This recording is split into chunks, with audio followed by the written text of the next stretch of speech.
pernah kelihatan? Ya, tidak pernah. Nah, terus makhluk juga itu? Nggak ada juga? Menyebutnya dengan Bapa. Yesus menyebutnya dengan Bapa. Iya, yang abang sembah sekarang siapa? Begini. Jangan begini. Tadi kita udah setuju kalau yang nyembah makhluk itu salah. Yesus menyebut dengan Bapa.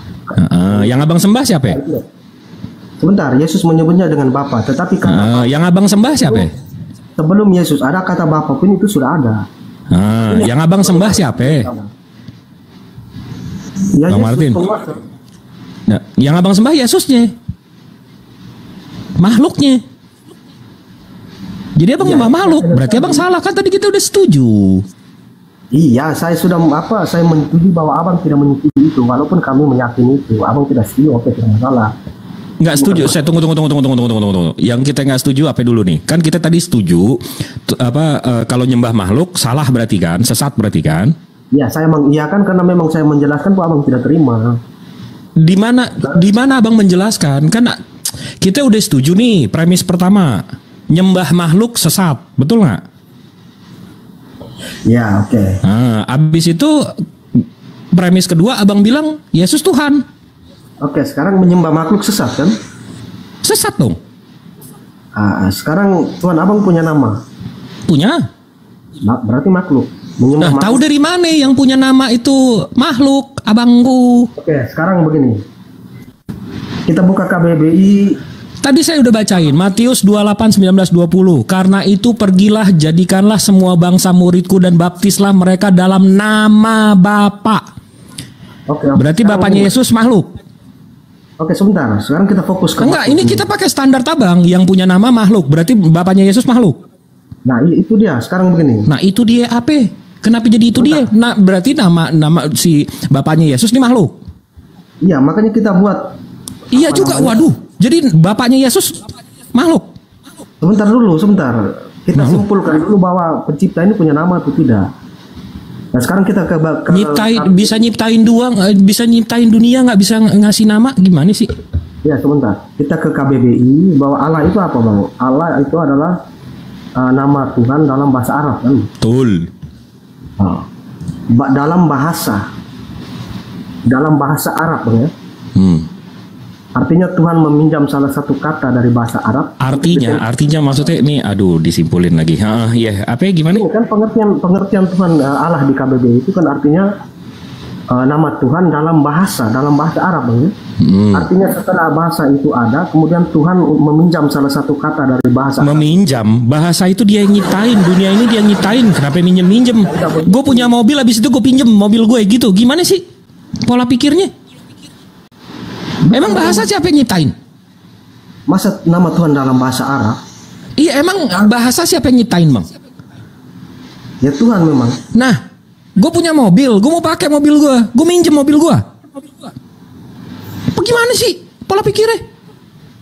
Ya, tetapi penjelasan. Pantas abang nyembah makhluk, pola pikir terbalik-balik begini. Nama Tuhan dalam bahasa Arab, Bang. Iya. Dalam bahasa Arab. Artinya sebelum nama Nabi Muhammad itu ada, kata Allah itu sebelum nama Nabi Muhammad. Sebelum Nabi Muhammad itu ada, kata Allah itu sudah ada atau belum? Udah ada. Nah, berarti setelah Nabi Muhammad ada, Tuhan ini meminjam salah satu kata. Kenapa minjem? Emang bahasa punya siapa ya, bangku? Ya kita pakai meminjam, istilah meminjam lah, karena. Kenapa meminjam? Orang dia nyiptain. Emang bahasa siapa yang nyiptain? Aduh. Kopra kan? Saya beli mobil, habis itu saya pinjam mobil saya. Bagaimana sih? Saya yang punya. Hanya penjelasan kalimat di KBBI itu kan dalam bahasa Arab, artinya. Nama Tuhan dalam bahasa Arab, iya. Terus? Bahasa Arab. Ya Tuhan itu yang meminjam salah satu. Kenapa jadi minjem? Emang bahasa Arab siapa yang nyiptain? Kalau gitu coba abang jelaskan maksudnya apa? Nama Tuhan dalam bahasa Arab itu maksudnya bagaimana? Coba. Ya nama dia. Jadi Allah ini nama Tuhan dalam bahasa Arab. Dalam bahasa Arabnya itu alif lam lam ha. Allah. Sama seperti kalau nama Cambridge, Cambridge itu nama universitas. Cambridge atau Oxford itu nama dalam bahasa Inggris. Kalau di KBBI nanti Oxford itu nama universitas dalam bahasa Inggris. Menyebutnya apa? Oxford atau Stanford atau Cambridge.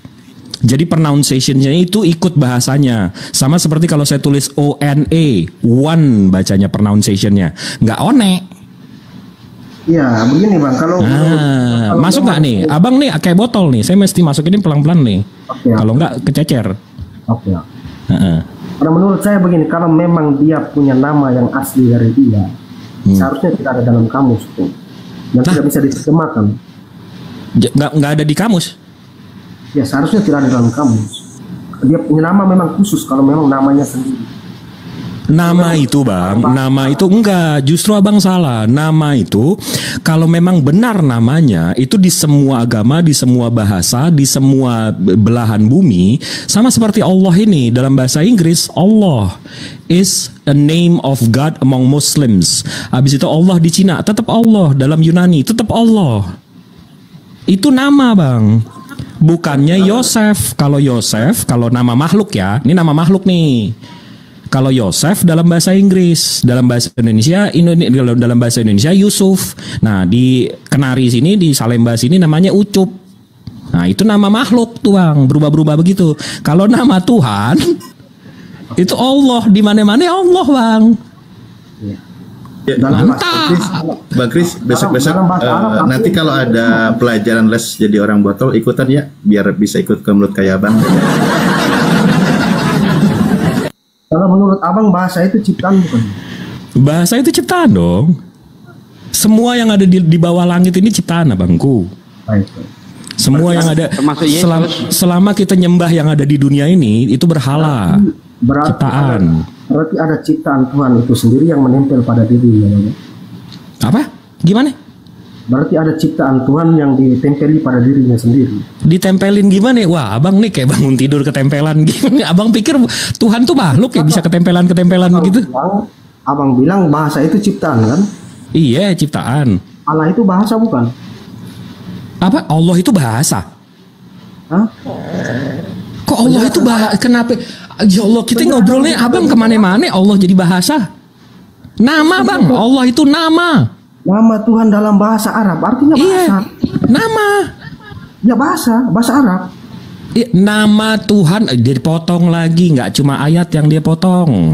Sekarang tulisan KBBI juga dia potong. Saya tidak pernah bahas ayat dari tadi. Saya bahas KBBI. Iya makanya ini di KBBI aja Bang potong. Nama Tuhan dalam bahasa Arab kan? Terus apa masalahnya di situ? Bahasa Arab. Bang Tua, nama suara saya kedengaran nggak ini deh? Kedengaran. Loh, kok bisa ya? Tuh, tapi tertutup mic-nya. Itu saya juga di sini tulisannya. Gimana dong? Coba di mute sama di unmute lagi. Jangan sampai kena virus Martin. Terbuka sekarang kan ya? Boleh saya masuk sedikit? Silakan. Lanjut. Oke, baik. A'udzubillahi minasyaitonirrajim. Ketika kemudian para malaikat protes kepada Allah, kenapa engkau ya Tuhan ingin menciptakan Adam? Bukankah kami sudah taat kepadamu? Mengapa hendak kau ciptakan lagi manusia? Kata Allah, inni a'lamu ma la ta'lamun. Sungguh aku mengetahui apa yang kalian tidak ketahui. Wa 'allama Adam al-asma'a kullaha thumma aradahum 'alal malaika faqala anbi'uni bi asma'i haula'i in kuntum shadiqin. Kemudian Allah mengajarkan kepada Adam nama-nama benda semuanya. Jadi Allah memberikan nama kepada semuanya. Kemudian Allah memperlihatkan kepada malaikat seraya kemudian berkata kepada Adam alaihissalam, sebutkan kepadaku wahai Adam nama semua apa yang kamu lihat dan kamu saksikan jika kamu itu benar. Qalu subhanaka la ilma lana illa ma 'allamtana innaka antal alimul hakim. Kemudian mereka menjawab, Maha suci Engkau, tidak ada yang kami ketahui. Ketika ditanya oleh Allah, diperintahkan kepada para malaikat, coba kau sebutkan nama-nama ini. Wahai malaikat, kau sebutkan nama-nama ini. Malaikat kemudian berseru, qalu subhanaka la ilma lana illa ma 'allamtana. Tidak ada yang kami ketahui. Malaikat tak tahu ini adalah pintu, ini jendela, ini adalah ayam, ini sapi. Malaikat enggak tahu.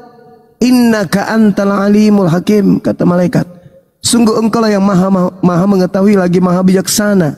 Kemudian Allah berpaling kepada Adam alaihissalam. Ya Adam, ambi'hum bi asma'ihim. Wahai Adam, beritahukan kepada malaikat yang tidak tahu apa-apa ini kepada nama-nama itu.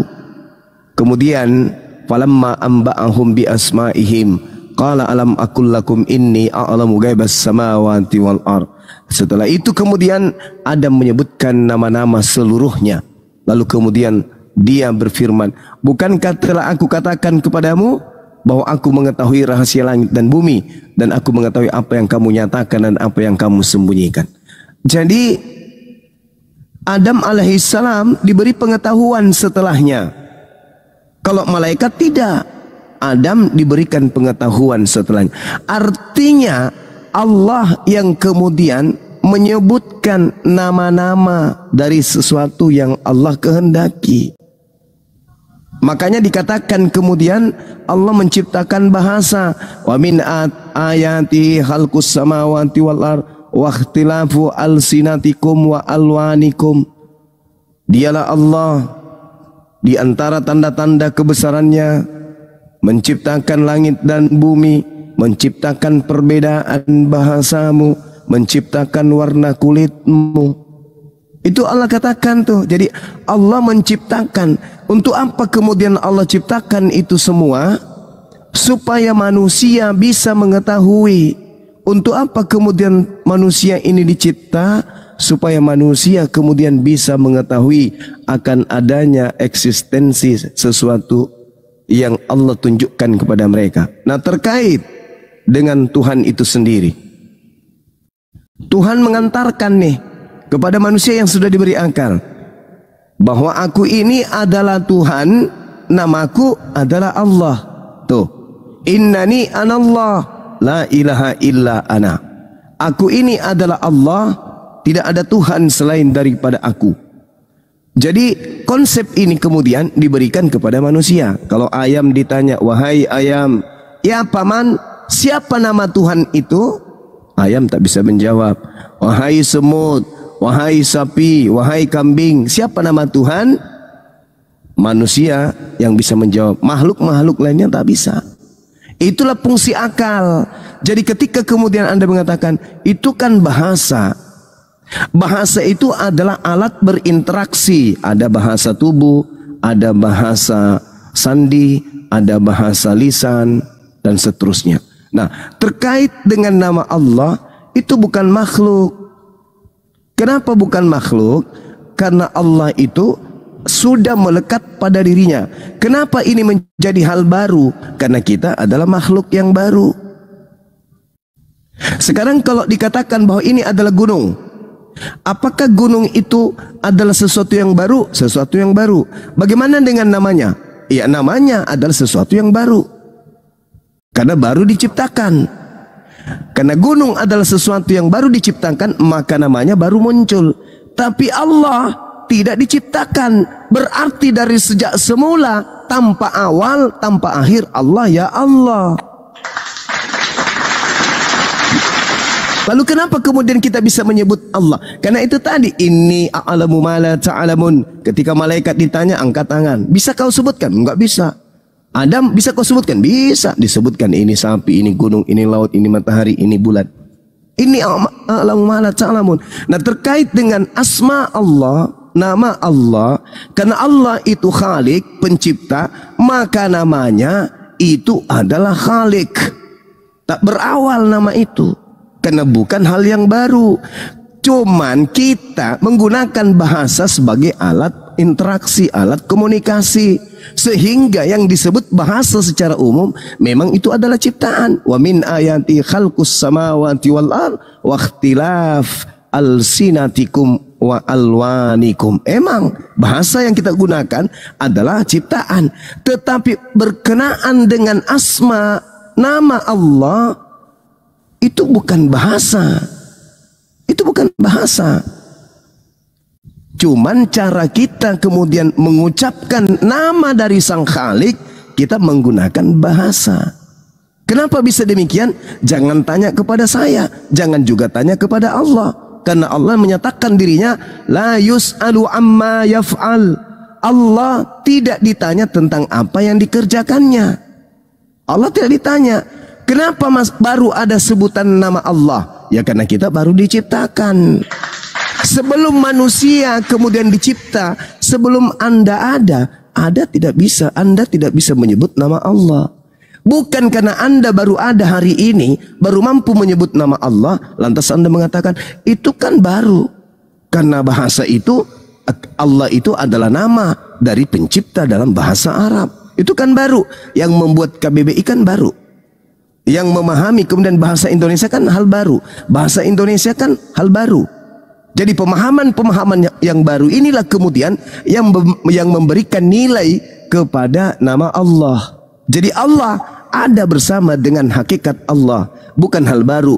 Hanya kita yang manusia ini yang baru tahu. Contoh misalnya, kita sudah tahu bahwa ada yang disebut komputer.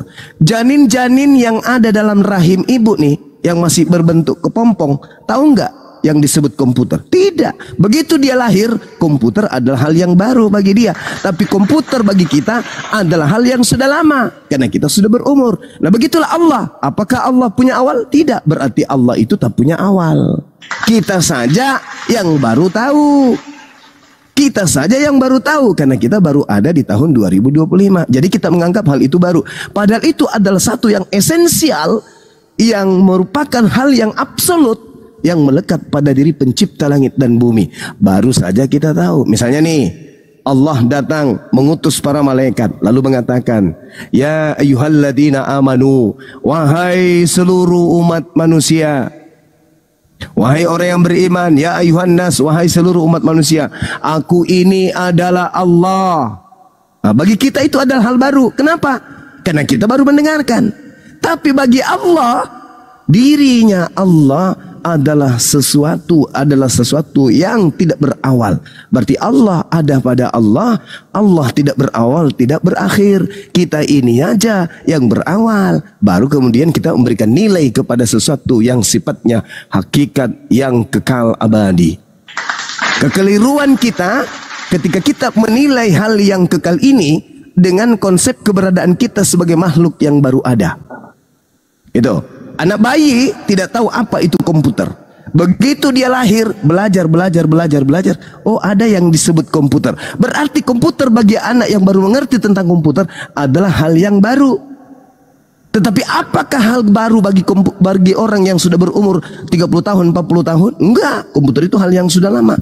Nah, begitulah Allah. Karena kita ini hal yang baru, jadi orang makhluk yang baru dicipta, maka nama Allah itu ciptaan bagi kita, hal yang baru bagi kita, sehingga kita memberikan manifestasi, oh itu adalah nama, bahasa itu ciptaan. Yes, karena Anda baru mengerti tentang kata per kata setelah Anda diajarkan oleh Allah. Sampai di sini mungkin tidak paham. Silakan. Oke, baik.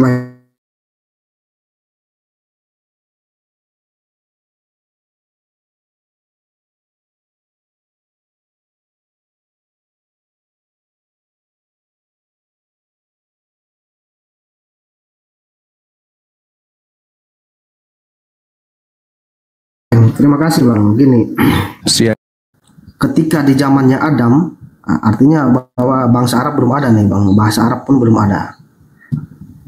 Itu kira-kira Adam memanggil pencipta itu dengan apa? Karena bahasa Arabnya belum ada nih Bang. Sementara dijelaskan di dalam KBBI bahwa kata Allah itu dalam bahasa Arab. Sementara di zamannya Adam bahasa Arab itu belum ada. Itu bagaimana kita menjelaskan itu? Menjawabnya. Jadi sekiranya Anda paham ya, tak ada penamaan pada benda, maka apakah burung yang terbang di atas udara itu tak ada? Karena tak ada nama yang tidak diberikan. Tetap saja burung itu ada, tapi kita tidak mampu memberikan sebuah nilai terhadap burung karena kita nggak ada bahasa. Maka apa yang kita katakan kemudian?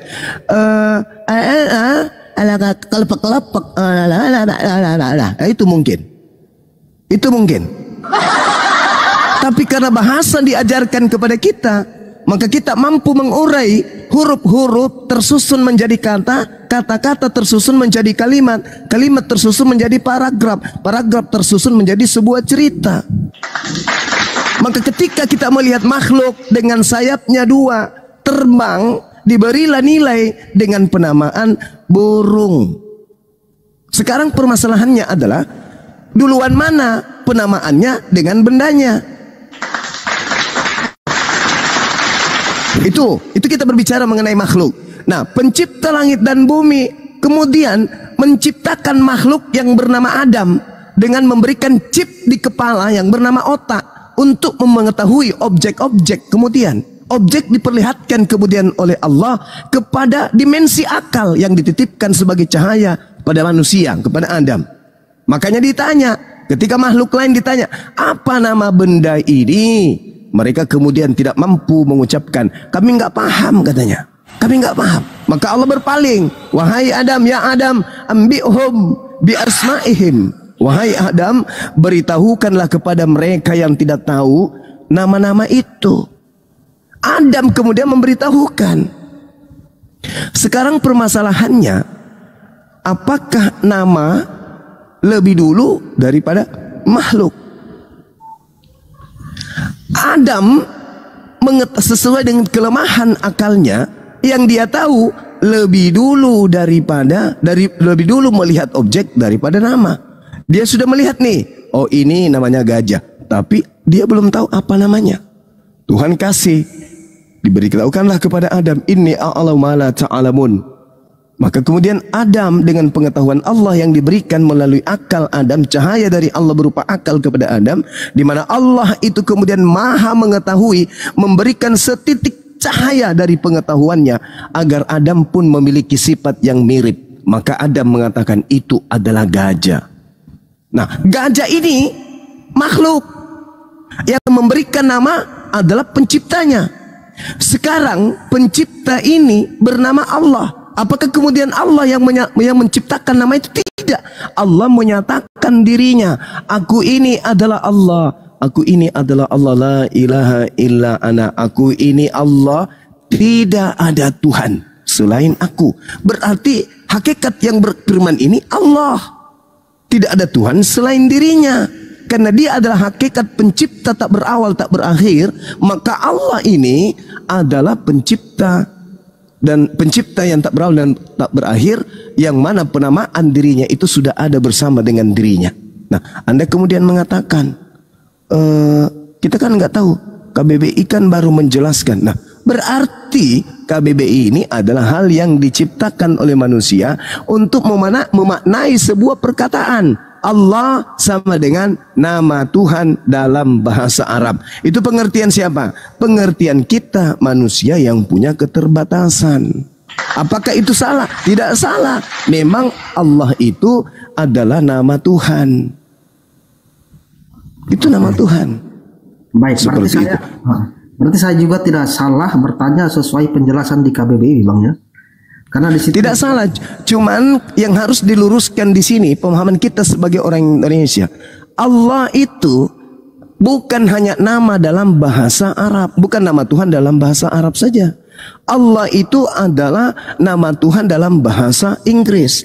Allah adalah nama Tuhan dalam bahasa Makassar. Allah adalah nama Tuhan dalam bahasa Yunani. Allah adalah nama Tuhan dalam bahasa Bugis. Allah adalah nama Tuhan dalam bahasa Jawa. Allah adalah nama Tuhan dalam bahasa apapun.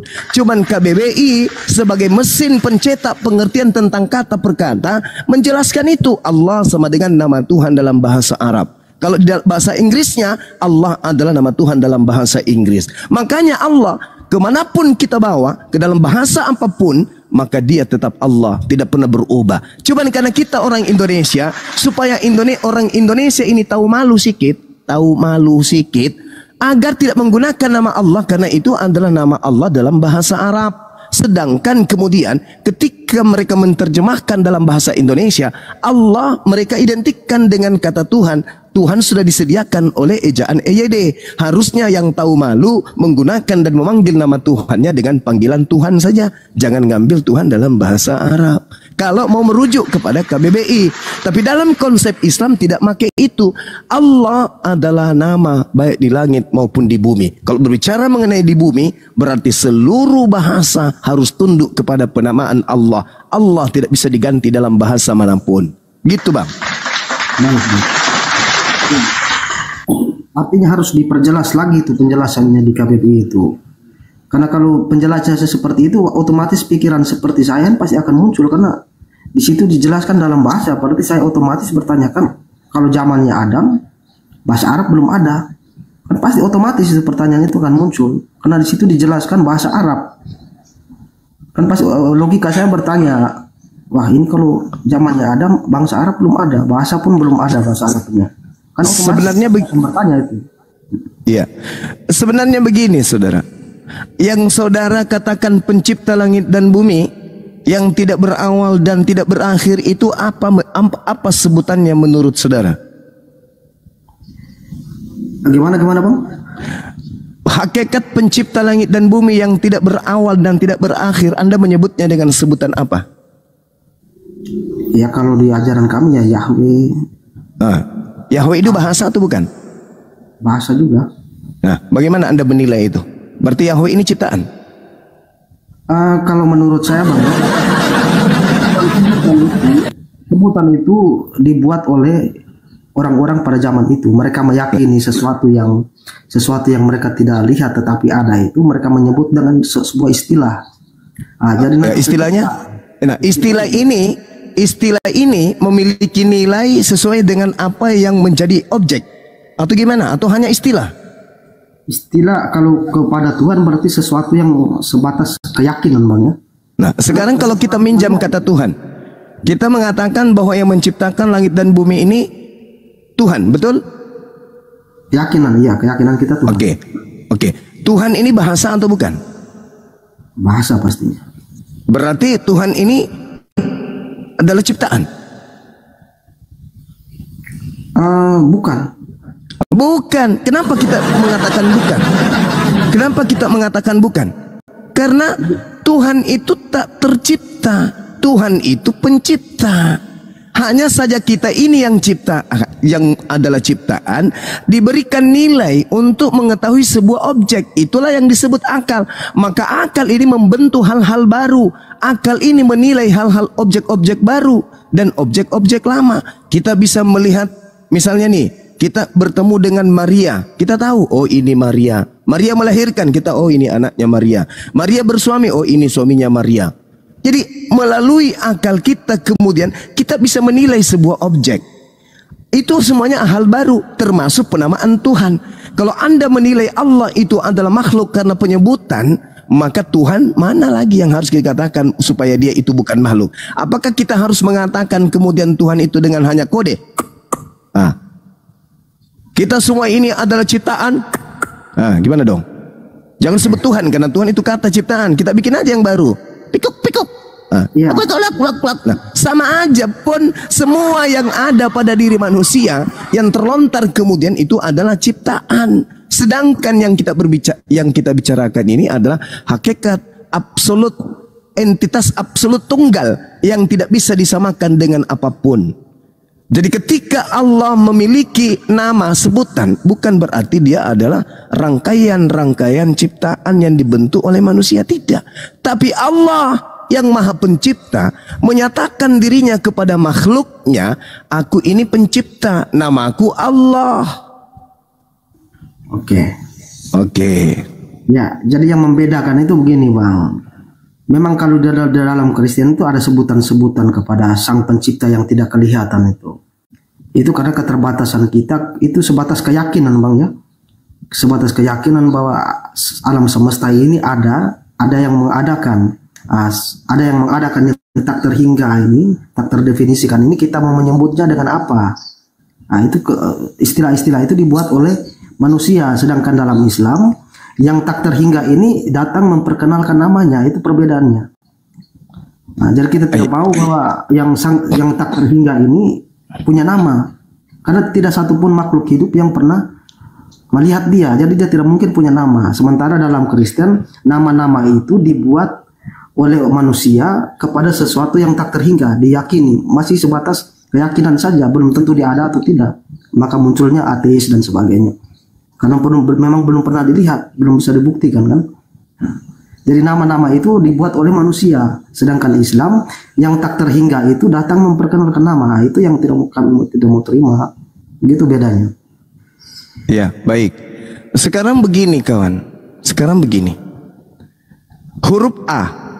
Siapa yang mengajarkan kita untuk menyebut A, I, U, E, O, Ba, Bi, Bu? Itu siapa bang? Yang ngajarkan kita gitu.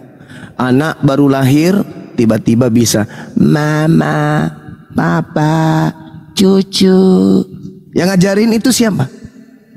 Yang memberikan kemudian pesan deteksi awal kepada manusia yang masih kecil, masih bayi untuk menyebut huruf-huruf itu siapa?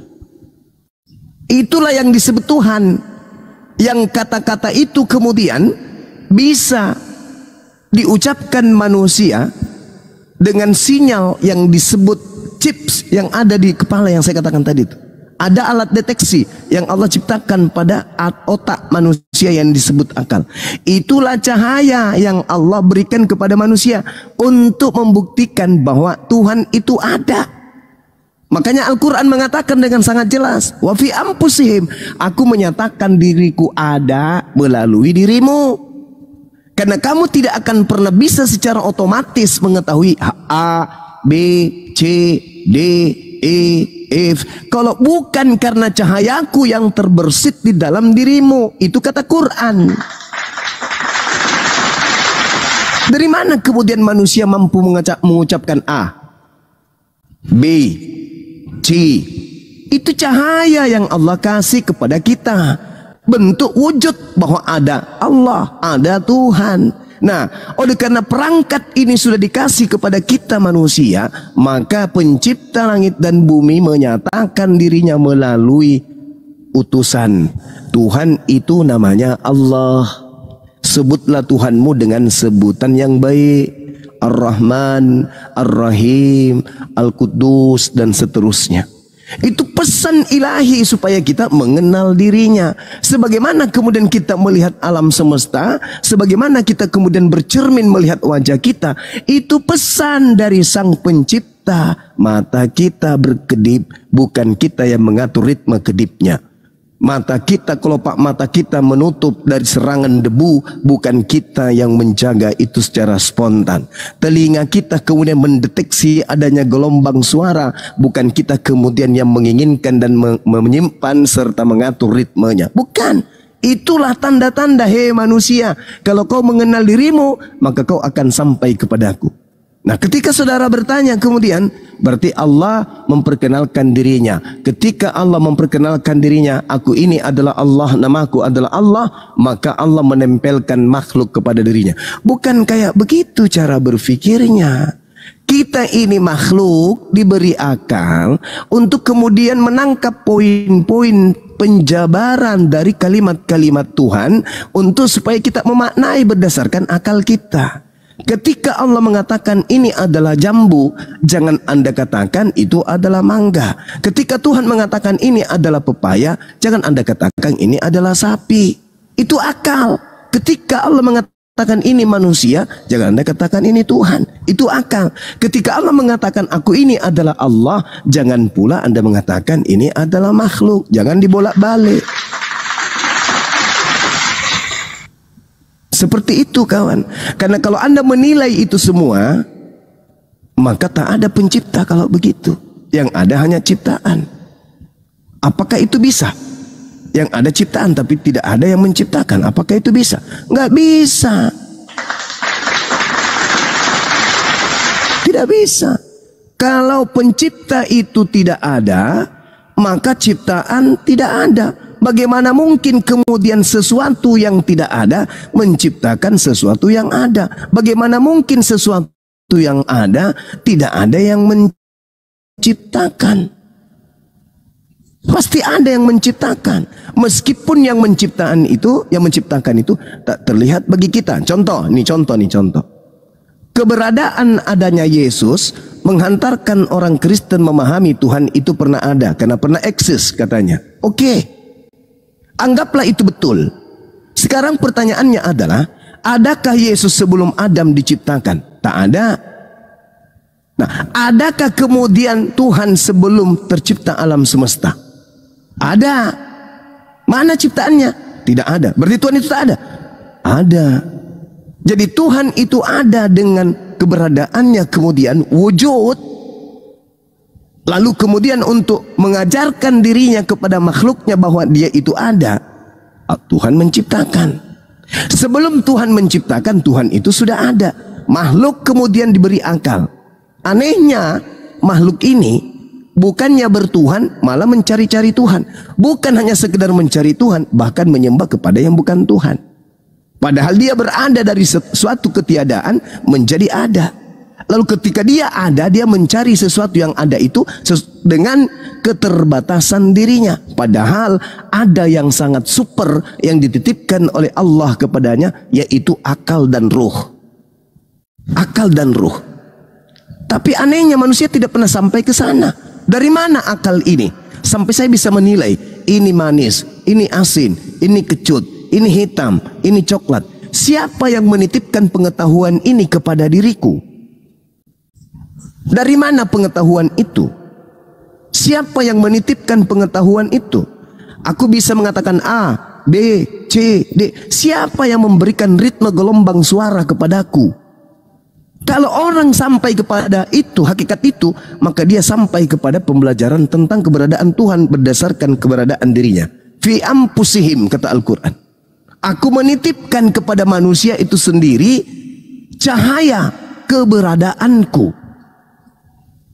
Itu. Jadi tidak perlu umat Islam itu, orang berakal itu mencari Tuhan. Mana Tuhannya? Yang mana Tuhannya? Lu, Anda mencari sesuatu yang sudah menitipkan, meninggalkan jejak keberadaannya. Seperti misalnya kita mencari seekor harimau. Ah, di sini nggak ada harimau, mustahil ada. Itu apa? Oh, itu kan cuman jejaknya. Nggak ada harimau di sini, itu cuman jejaknya. Hanya orang sedeng yang mengatakan di situ nggak ada harimau, padahal jelas-jelas jejaknya ada. Hanya orang gila yang mengatakan kemudian harimau itu tidak ada, padahal jejaknya sudah nampak. Dia lihat jejak harimau. Ah, nggak percaya saya. Meskipun sudah ada jejaknya, tapi saya tidak percaya adanya harimau. Orang gila tuh. Nah, sama orang yang tidak sampai kepada pemahaman akal iman yang betul ketika dia menemukan kelemahan-kelemahan pada dirinya dan menemukan kemudian kelebihan pada dirinya, tapi masih mencari Tuhan. Tuhan harus datang. Harus Tuhan itu datang menjadi orang, nampak di dunia, ha, aku ini adalah Tuhan, akulah. Itu setan yang kayak gitu. Karena ketika kita melihat jari-jari ini sempurna, tubuh kita bisa merasakan asin, manis, kecut, dan seterusnya. Itu bukti Tuhan ada. Tuhan yang memberikan itu semua. Bukan kita yang mengatur. Sebelum kita jadi manusia, kita susun dulu. Oh, ini rasa pahit aku simpan di lidah sebelah kiri. Rasa manisku aku simpan di kanan. Kemudian hidungku aku buat mancung-mancung sedikit lah, biar tidak seperti Pak Bom-Bom. Terus ku buatlah badanku agak putih kulitnya. Dan kita yang ngatur itu? Enggak. Lalu siapa? Itulah Tuhan. Saya kira begitu, Bung. Silakan Anda tanggapin. Kenapa larinya ke Pak Bom-Bom? Itu teman saya. Supaya dia sehat. Silakan, Bung. Oke, baik. Penjelasan abang yang barusan itu saya tidak bantah, karena memang saya juga meyakini itu soal Allah, Tuhan itu kan. Hanya persoalannya kembali ke nama tadi, Bang. Kalau penjelasan abang itu saya tidak bantah, karena memang saya juga meyakini itu kan, semua yang kita punya ini semuanya dari Dia. Hanya persoalan nama tadi, Bang. Ya, terus pertanyaan terakhir saja lah. Kalau nama itu kan ciptaan, Bang, ya. Semua nama yang ada di dalam kami. Saudara, saya katakan kepada saudara, yang melekat pada diri pencipta itu bukan ciptaan. Bukan ciptaan. Allah itu bukan ciptaan. Kita saja ini yang ciptaan, yang baru tahu, oh ternyata nama Tuhan itu adalah Allah. Karena kita hal baru. Sama seperti kata Tuhan. Tuhan itu ciptaan? Bukan. Tapi baru penamaan Tuhan. Yang Anda katakan ciptaan di kata Tuhan ini adalah cara Anda menyebutkan dan cara manusia kemudian menuliskan. Itu hal baru, itu ciptaan. Tetapi yang disebut Tuhan absolut, hakikat Tuhan itu bukan ciptaan. Begitu juga namanya. Nama Tuhan, ya Tuhan yang melekat pada dirinya. Kalau kata Tuhan itu kita yang menggelari dia kan, Bang? Tuhan yang menyatakan dirinya. Tuhan enggak gini, saudara. Kan Anda pernah mendengarkan enggak bacaan di dalam Bible? Jangan kau menyebut nama Tuhanmu dengan sembarangan. Nama Tuhanmu. Iya. Berarti Tuhan punya nama kan? Kemudian di dalam Ulangan 18 Bismi Anoki, menyebut dengan namaku, berarti Tuhan punya nama. Sekarang ketika Tuhan memperkenalkan namanya, apakah itu ciptaan? Tidak. Yang ciptaan adalah kita yang baru mengetahui nama Tuhan itu adalah Allah. Karena alat berinteraksi untuk kita gunakan menilai suatu objek itu adalah penamaan. Ember, kita tahu itu ember karena penamaan. Nah, semua nama-nama makhluk itu adalah berasal dari ciptaan. Sekarang pencipta itu bukan ciptaan. Berarti yang melekat sebagai namanya itu bukan ciptaan. Seperti itu kawan. Jadi kita tidak bisa mensifatkan pencipta dengan ciptaan. Kalau Anda mensifatkan ciptaan dengan pencipta, pasti Anda akan memahami bahwa Allah itu adalah ciptaan yang dinobatkan kepada pencipta. Itu kalau Anda menilai bahwa pencipta itu sama dengan ciptaan. Makanya Tuhan mengatakan, jangan kau menyebut nama Tuhanmu dengan sembarangan. Maksudnya apa? Gelar Tuhan jangan kau berikan kepada makhluk. Karena yang disebut Tuhan, Rabb, pencipta, Khalik, itu hanya kepada Khalik. Tidak boleh kau katakan, wahai penciptaku Martin, nggak boleh. Gelar itu hanya kepada dia yang menciptakan. Jangan kau sebut sembarangan kepada yang lain. Begitu kawan. Oke. Ya mungkin saya yang masih terjebak dengan penjelasan di KBBI itu Bang ya. Mohon maaf sebelumnya karena tadi Abang katakan bahwa sesuatu yang melekat pada ciptaan pencipta itu bukan ciptaan. Sementara di KBBI dijelaskan bahwa itu adalah bahasa. Nah, artinya bertentangan. Nama Tuhan. Ya, dalam bahasa kan? Ya, nama Tuhan dalam penuturan lisan orang-orang Arab diperkenalkan Allah. Itu beda lagi itu nanti. Ya itu saya jabarkan. Karena bagaimana mungkin kemudian manusia ini bisa berinteraksi tanpa bahasa? Memang Tuhan itu yang menciptakan bahasa. Al-Quran sendiri yang mengatakan itu. Dalam surah Ar-Rum ayat 22. Wa min ayati khalqus samawati wal ard wa ikhtilafu alsinatikum wa alwanikum. Dan di antara tanda-tanda kebesaran Allah, Dia Allah menciptakan langit dan bumi, menciptakan perbedaan bahasamu dan menciptakan warna kulitmu. Itu Tuhan sendiri mengatakan itu. Lalu bagaimana kemudian Allah bisa? Andai saja manusia tidak memiliki kemampuan bercakap-cakap, Allah tidak akan menyatakan namanya. Aku ini Allah. Untuk apa? Allah manusia tidak bisa bercakap. Pernah tidak kemudian Anda membaca dalam sebuah kitab Ya, baik itu di Yahudi maupun di Islam atau di Kristen, Tuhan datang memperkenalkan dirinya kepada kambing. Wahai kambing, aku ini adalah Allah. Nggak ada itu, nggak ada. Allah memperkenalkan dirinya hanya kepada manusia, kepada Abraham, kepada Adam, Abraham, Musa, Daud, Salomo, Isa, Nabi Muhammad. Lalu kemudian wakil-wakil Tuhan ini mengajarkan kemudian kepada umatnya masing-masing. Seperti itu, Bang. Jadi jangan menilai pencipta langit dan bumi dengan konsep KBBI. Ini saya bingung mau menyalahkan yang mana ini. Ya iya, Bang. Sekarang kalau Tuhan tidak memperkenalkan dirinya, bagaimana manusia bisa tahu mana yang Tuhan? Ya pasti ada tanda-tandanya kan.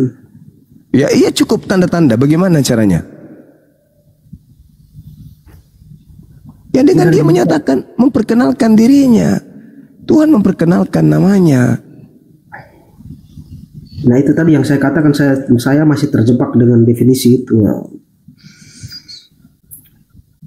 Karena seperti yang saya tanyakan tadi, atau penjelasan abang terakhir bahwa sesuatu yang melekat pada pencipta itu bukan ciptaan, sementara di KBBI menjelaskan itu adalah bahasa, makanya di situ bentrok. Jadi saya masih bingung ini mau percaya yang mana nih, KBBI atau penjelasan abang. Sekarang begini saudara, kalau Anda mengidentikan bahasa itu adalah ciptaan, lalu kemudian ketika Tuhan memperkenalkan dirinya dengan menggunakan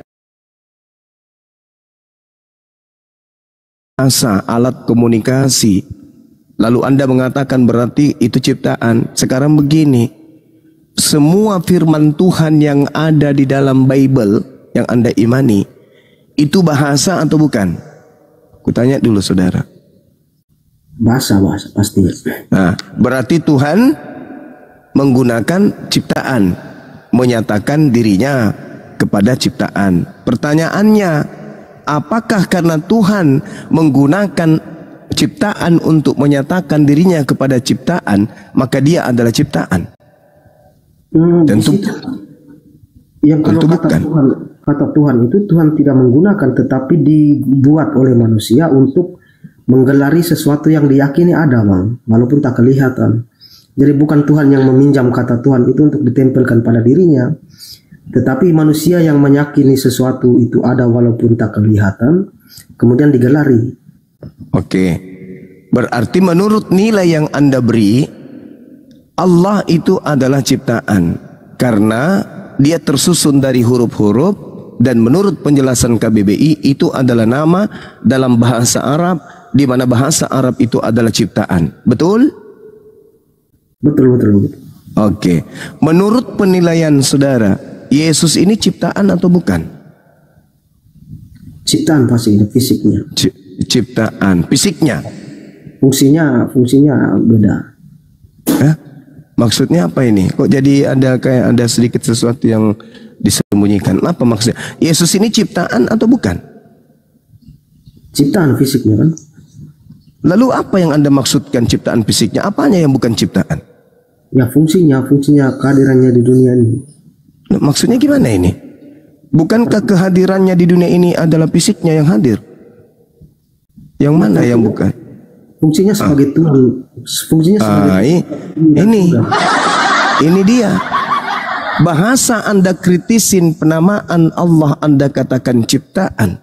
Yesus yang jelas-jelas netek di ibunya, Anda katakan ada sesuatu yang dalam dirinya yang mana? Gimana ini? Enggak, fungsinya sebagai Tuhan atas bumi dan surga kan.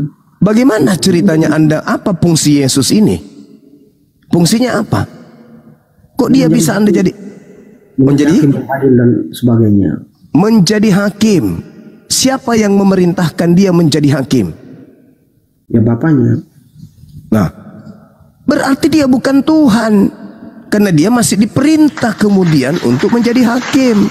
Kenapa dia menjadi hakim? Karena ada yang terdakwa. Siapa yang terdakwa? Yang mempertuhankan dirinya, yang tidak percaya akan dirinya kalau dirinya itu adalah rasul. Dia itu adalah rasul. Tapi Anda tidak percaya kalau dia rasul. Anda malah mengatakan dia adalah Tuhan. Nah ini celaka kawan. Karena Anda kemudian mengatakan, mengulik nama Allah adalah ciptaan karena dia adalah bahasa. Tapi Yesus yang jelas-jelas ciptaan berupa manusia, Anda masih menobatkannya sebagai Tuhan pencipta. Ya kalau kami mempertuhankan dia, itu artinya menganggap dia sebagai penguasa surga dan bumi. Salah. Ya Tuhan kan, Tuhan itu artinya penguasa. Oke, baik. Tenangkan diri saudara. Kita diskusi, luangkan waktu Anda 30 menit ke depan untuk membahas ini. Ketika Yesus datang ke Israel, dia berkata nih, Yohanes 17:8, segala firman dari A sampai Z yang Tuhan berikan kepada aku telah aku sampaikan kepada mereka, dan mereka percaya dan mereka telah menerimanya dengan sungguh-sungguh, dan mereka percaya bahwa engkaulah yang telah mengutus aku. Bani Israel, murid-murid pilihan Yesus, semuanya telah menerima firman yang Yesus terima dari Sang Bapa. Ketika seluruh firman Yesus sampaikan kepada murid-muridnya, murid-murid pilihannya ternyata percaya kalau Yesus itu adalah utusan Tuhan. Sekarang kita masuk ke inti.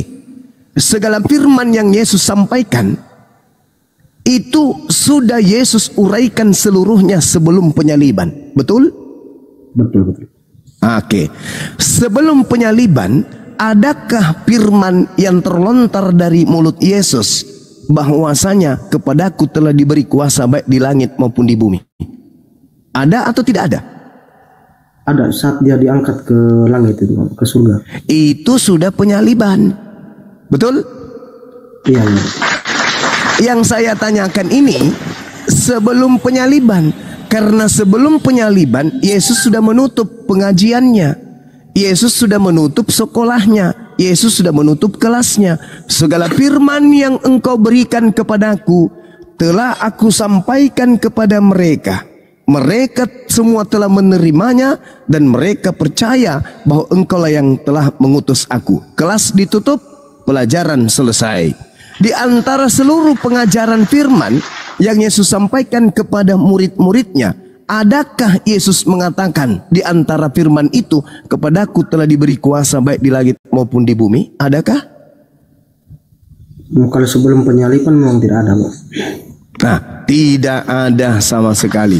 Sekarang pertanyaannya muncul, sebelum penyaliban siapa yang pernah berkata, kepadaku telah diberi kuasa baik di langit maupun di bumi, dan aku punya hak memberikan kepada siapapun yang aku kehendaki? Itu siapa?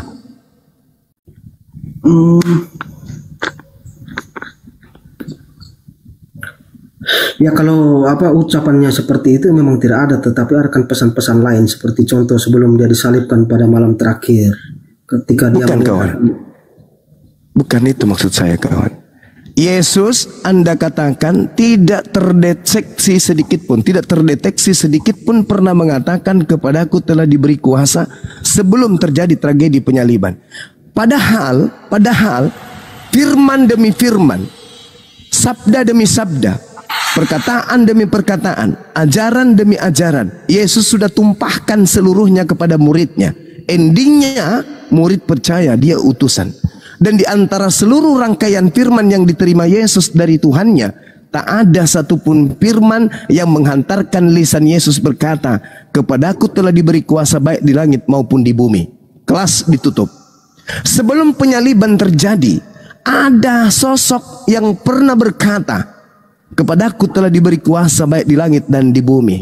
Apabila engkau menyembahku, maka aku bisa memberikan kuasa tersebut. Itu siapa? Iya, ini abang fokusnya kemana, ke firman setelah dan sebelum ini bang ya? Yes, ucapan itu yang tadi Anda mengatakan Yesus itu Tuhan karena dia pernah berkata kepadaku telah diberi kuasa di langit dan di bumi. Betul? Iya. Padahal ucapan itu tidak pernah terlontar dari mulut Yesus. Yang pernah mengucapkan ucapan itu adalah dia yang roh yang mencobai Yesus di padang gurun. Anda baca dalam Lukas 4 nomor 6. Iblis berkata kepada Yesus, Yesus, ya paman, apabila engkau menyembahku, maka segala kuasa yang ada di langit dan di bumi telah diberikan kepadaku, dan segala kuasa dan kemuliaannya akan aku berikan kepadamu, wahai Yesus, apabila engkau menyembah aku. Betul? Itu ucapan Yesus, iblis? Betul? Iblis. Berarti Yesus tidak pernah mengatakan itu. Segala firman telah aku sampaikan kepadamu. Tak ada lagi firman. Ketika kemudian tragedi penyaliban terjadi, ada makhluk yang keluar dari kubur berkata, kepadaku telah diberi kuasa baik di langit maupun di bumi. Pergilah, jadikanlah seluruh bangsa menjadi pengikutku. Itu siapa? Ya Yesus. Bagus.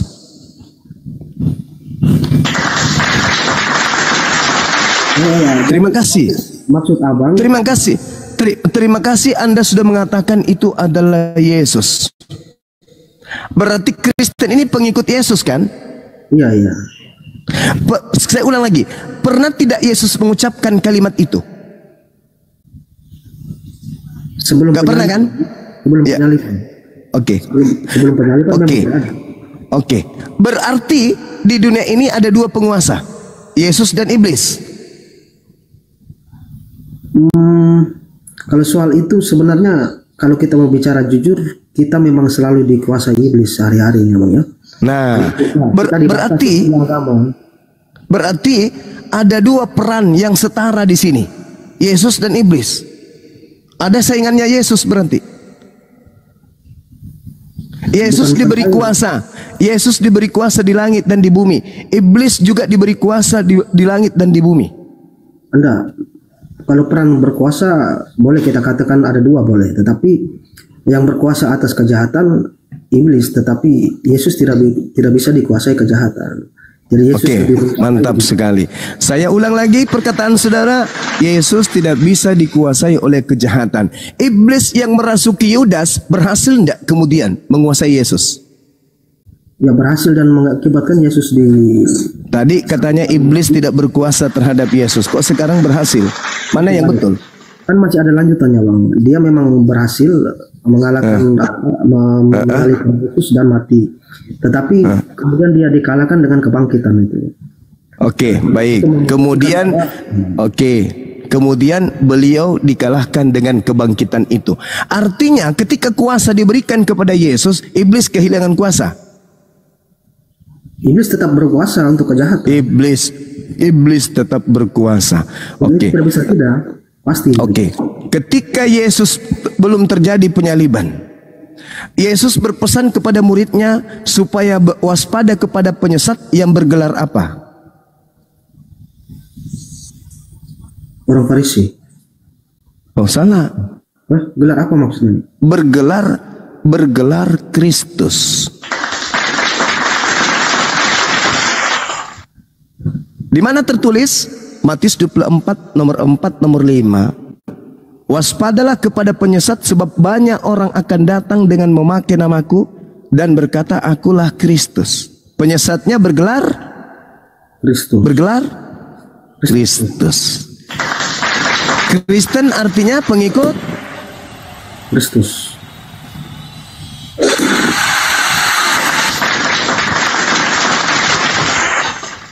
Orang banyak yang disesatkan oleh Kristus palsu ini. Mana kalau bukan Kristen? Yang mengaku sebagai Kristus itu siapa Bang? Iblis, penyesat.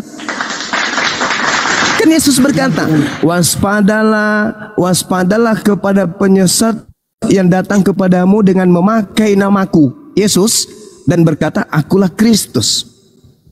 Nah sekarang Kristus pernah datang kepada Paulus, betul? Ya, di padang itu ya. Betul. Gurun. Nah, di padang gurun ada Kristus yang datang kepada Paulus. Dia manusia atau bukan manusia? Kalau tidak salah dalam bentuk cahaya, dia Paulus melihat cahaya. Itu manusia atau bukan manusia? itu manusia atau bukan manusia? Di situ tidak dijelaskan, tapi dalam bentuk cahaya sehingga dia membuat dia pingsan, cahaya yang begitu terang. Lukas 10:18, Yesus berkata, aku melihat iblis jatuh dari langit ke bumi berupa cahaya. Yesus di dalam Yohanes 1 nomor 51 mengaku sebagai anak manusia. Maria sudah pasti melahirkan manusia. Yesus sebagai manusia duduk di samping kanan Tuhan. Sebagai manusia, datang kedua kalinya sebagai manusia.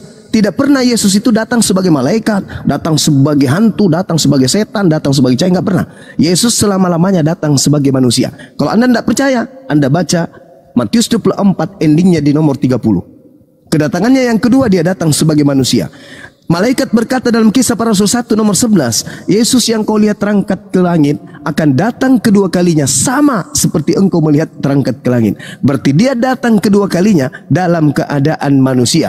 Sedangkan yang datang kepada Paulus bukan manusia, tetapi sosok berupa cahaya, mengaku Yesus, mengaku Kristus. Di sisi lain, dia berkata, kepadaku telah diberi kuasa di langit di bumi. Di sisi lain, Yesus pernah dicobai oleh sosok makhluk yang menyeramkan, yang mengaku kepadaku diberi kuasa baik di langit maupun di bumi. Di sisi lain, Yesus berkata kepada Bani Israel, waspadalah kepada penyesat yang datang mengaku Yesus dan berkata, akulah Kristus. Di sisi lain, Paulus berkata di dalam Galatia 1:11 nomor 12, Galatia 1 nomor 11 dan 12, aku menerima 13 bukuku, Roma, Galatia, Filipi dan seterusnya, bukan dari manusia. Bukan manusia mengajarkan aku Injil, tetapi aku menerimanya dari pernyataan Yesus Kristus. Sedangkan di dalam 2 Yohanes 1 nomor 7 jelas, siapakah penyesat itu? Bukankah dia yang pergi ke seluruh dunia yang tidak mengaku bahwa Yesus itu datang sebagai manusia? Penyesat adalah dia yang tidak mengaku Yesus datang sebagai manusia. Itulah penyesatnya, itulah antikristusnya, itulah dajjalnya. Sedangkan Paulus mengaku Galatia 1 nomor 11 nomor 12, Yesus datang kepadaku bukan sebagai manusia. Pertanyaannya, siapakah penyesat itu? Bukankah dia yang pergi ke seluruh dunia yang tidak mengaku Yesus datang sebagai manusia? Satu-satunya orang yang mengatakan dirinya sebagai pengikut Yesus, yang mengatakan Yesus bukan manusia, yaitu Paulus. Di mana tertulis? Galatia 1 nomor 11 nomor 12. Aku menerima Injil bukan dari manusia. Bukan manusia yang mengajari aku Injil, tetapi Yesus Kristus. Menurut Yesus akan muncul penyesat mengaku Yesus Kristus dan akan menyesatkan banyak orang. Alhasil hari ini banyak orang mengikut Kristus, namanya Kristen. Kristus manakah yang Kristen ikuti? Kristus anak manusia atau Kristus yang bukan manusia? Kalau hari ini Kristen, komunitas Kristen, otoritas gereja dunia mengatakan Yesus itu Tuhan, Yesus itu pencipta, Yesus ini bla bla bla bla bla bla bla bla bla bla bla bla. Alhasil iblis memang sudah mengatakan kepadaku telah diberi kuasa baik di langit maupun di bumi. Jadi tidak salah kalau Kristen menyembah Kristus karena Kristus mengaku dia diberi kuasa. Maka ketika Kristen kepepet menemukan Yesus mati, ditampar, diseret, ditonjak, ditelanjangi, ditonjok, apa kata Kristen? Itu karena Yesus itu manusia 100% dan manusia dan Tuhan 100%. Jadi di sini ada upaya Kristen untuk menyatukan antara Yesus anak Maria dengan Yesus yang datang kepada Paulus yang bukan anak Maria. Itu fakta, itu real, itu keadaan. Silakan Bung. Ya, yang pertama tidak ada seorang pun Kristen yang tidak mengakui Yesus datang sebagai manusia. Itu yang pertama. Nah, kemudian fungsinya sebagai penguasa itu karena definisi Tuhan itu memang penguasa. Yang Yesus ini penguasa. Mari kita buktikan. Apa? Oke. Ayat digelar itu penguasa. Oke, mari kita buktikan. Sekarang apakah Anda menyembah manusia? Tidak menyembah juga sebenarnya, kita mengikuti. Ya, tidak menyembah. Anda mengatakan tidak menyembah. Maria melahirkan manusia atau ayam? Manusia. Manusia. Tapi mulut Anda mengatakan manusia. Tapi perilaku keagamaan Anda mengatakan bukan manusia. Apakah Anda menyembah manusia? Bukan. Apakah Maria melahirkan manusia? Manusia. Itulah penyesat itu. Mulut berkata A, tapi perbuatan berkata Z. Itu munafik namanya. Perantara. Tidak bisa. Kalau Anda menjadikan Yesus sebagai perantara, Yesus murni 100%. Tak ada embel-embel, dia manusia. Ya, tapi yang Tuhan, penguasa. Nah, ini dia. Yang bergelar Tuhan dan penguasa itu adalah iblis. Anda baca Lukas 4 nomor 6, nomor 7, nomor 8, nomor 9, nomor 10, endingnya di nomor 11, endingnya di nomor 13. Anda baca baik-baik. Iblis setelah mencoba Yesus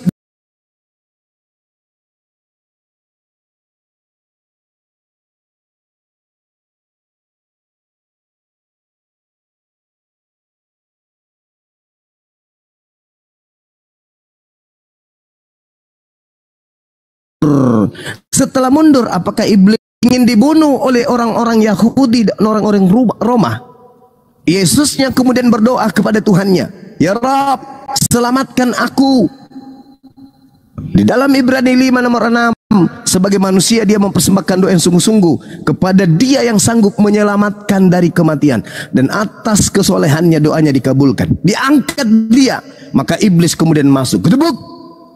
Iblis menggantikan kedudukan Yesus. Makanya Yesus sebelum dia terangkat ke langit, dia mengatakan, hati-hati, waspada kepada Yesus palsu yang datang setelahku dengan mengaku akulah Yesus Kristus. Hati-hati, kata Yesus. Kepada siapa? Kepada Yahudi. Makanya otoritas Yahudi hari ini tidak menyembah makhluk yang bernama Yesus. Ya,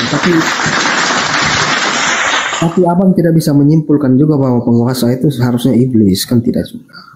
Kan yang tidak bisa. Tidak bisa. Penguasa alam semesta ini tidak mungkin kita katakan iblis juga kan. Karena penguasa itu bagaimana? Anda harus protes kepada Yesus kalau begitu. Karena Yesuslah yang mengatakan hal itu. Yesus sendiri yang menerangkan. Kita baca di dalam kitab saudara. Apa yang Yesus kemudian katakan di dalam kitab Yohanes 12 nomor 31. Anda boleh baca di sana pelan-pelan.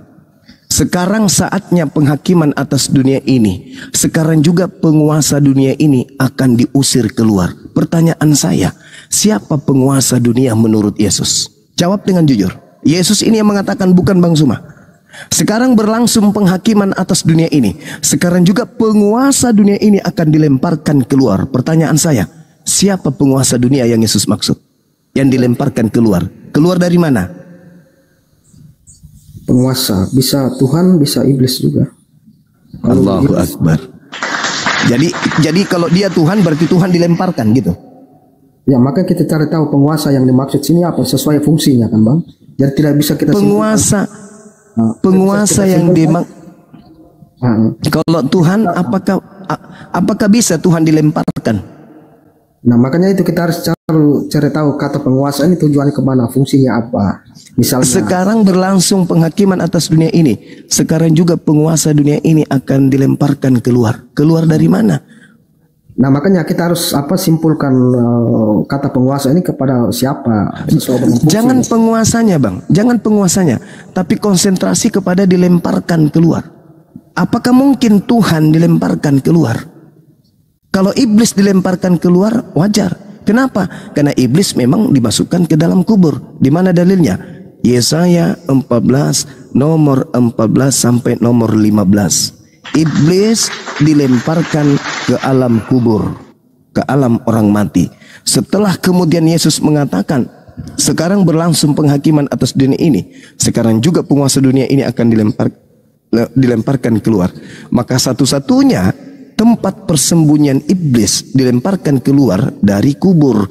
Makanya di dalam Matius 12, Yesus berkata, angkatan jahat ini minta satu tanda, dan tidak akan diberikan satu tanda apapun kecuali tanda Yunus. Sebab Yunus 3 hari 3 malam dalam perut ikan, demikian juga manusia berada dalam perut bumi 3 hari 3 malam. Berarti setelah hari ketiga dia bangkit dari kubur. Itu tanda untuk siapa? Tanda untuk angkatan jahat. Nah, itu tanda kebesaran bagi seluruh alam itu. Oh, tidak begitu dalilnya. Anda jangan salah-salahin dalil di Bible, bahaya itu. Itu tanda kebesaran Allah bagi seluruh alam sesuai kata Al-Quran itu kan. Oh tidak, beda itu, beda. Kalau Anda melihat di dalam pernyataan yang muncul di Matius 12 itu jelas tanda untuk angkatan jahat. Nah sekarang penyeimbangnya apa? Apakah kemudian murid-murid Yesus percaya kebangkitan pada hari ketiga? Jawaban Bang Suma di backup oleh data Bible, Lukas 24 nomor 9 sampai nomor 11. Murid-murid Yesus yang asli tidak percaya akan kebangkitan hari ketiga. Sedangkan angkatan jahat percaya. Mana bukti murid-murid Yesus tidak percaya? Anda baca Lukas 24 nomor 9 sampai nomor 11 sampai nomor 12. Anda baca. Ke-11 murid Yesus tidak percaya akan kebangkitan pada hari ketiga. Ini bahaya, Bung. Sedangkan yang percaya adalah angkatan jahat. Kristen berada di mana? Percaya enggak kebangkitan Kristen ini? Percaya. Berarti Kristen masuk sebarisan dengan angkatan jahat. Pantas aja ketika Yesus berkata di Matius 7 nomor 20 nomor 22 23, "Enyahlah daripadaku kalian semua adalah pembuat kejahatan." Ternyata Kristen ini adalah bagian daripada angkatan jahat. Berarti kesimpulannya yang percaya akan kebangkitan Isa Al-Masih ini angkatan jahat, Bang. Oh, itu bukan Isa Al-Masih, itu Yesus Kristus. Yang percaya akan kebangkitan Yesus Kristus itu adalah angkatan jahat. Murid-muridnya percaya enggak? Enggak. Mari kita baca. Lukas 24. Dan setelah mereka kembali dari kubur pada hari ketiga, mereka menceritakan semua itu kepada ke-11 murid Yesus dan kepada semua saudara yang lain. Perempuan-perempuan itu adalah Maria dari Magdala, kemudian Yohana, Maria ibu Yakobus dan perempuan lain yang bersama-sama dengan mereka memberitahukan kepada murid-murid atau rasul-rasul. Tetapi bagi mereka perkataan-perkataan itu seakan-akan omong kosong dan tidak percaya kepada perempuan-perempuan itu. Artinya Yesus tidak pernah mengajarkan kalau dirinya akan bangkit pada hari ketiga kepada murid-muridnya yang asli. Tetapi kepada angkatan jahat Yesus mengajarkan itu. Iya, Bang. Maka kalau soal itu kan pastinya kalau kan sebelumnya mereka lihat dia sudah mati, itu tiba-tiba ada kabar bahwa dia tidak ada di kubur atau sudah bangkit. Nah, pasti kan berarti begini kalau pasti kita juga pasti kaget kan, pasti pertama enggak dong. Tidak, saudara. Kalau Yesus ini 33 tahun bersama muridnya menyaksikan dia berjalan di atas air, membangkitkan orang mati. Jadi apapun yang Yesus katakan, muridnya pasti percaya. Karena Yesus terbukti sakti, termasuk bangkit pada hari ketiga. Bukan masalah percaya dalam arti kata bahwa dia bangkit atau tidak, bukan. Tetapi masalahnya Yesus tidak pernah mengatakan kepada muridnya yang asli, aku akan bangkit pada hari ketiga. Kalau begitu semua mujizatnya pun dia tidak pernah mengatakan terlebih dahulu, Bang. Kalau perbandingan. Oh, siapa bilang? Siapa bilang? Mereka melihatnya kok. Membangkitkan orang mati mereka lihat. Tapi bangkit hari ketiga ini itu tanda untuk orang jahat.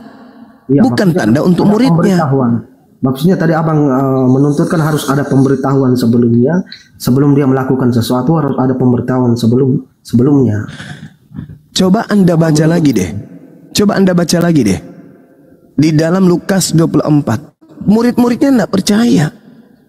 Sedangkan kemudian Matius 12 yang diberi tanda untuk bangkit hari ketiga itu tanda untuk angkatan jahat. Artinya yang keluar dari kubur itu penyesat yang diberikan sebagai hadiah untuk orang-orang jahat supaya mereka mati dalam kejahatannya.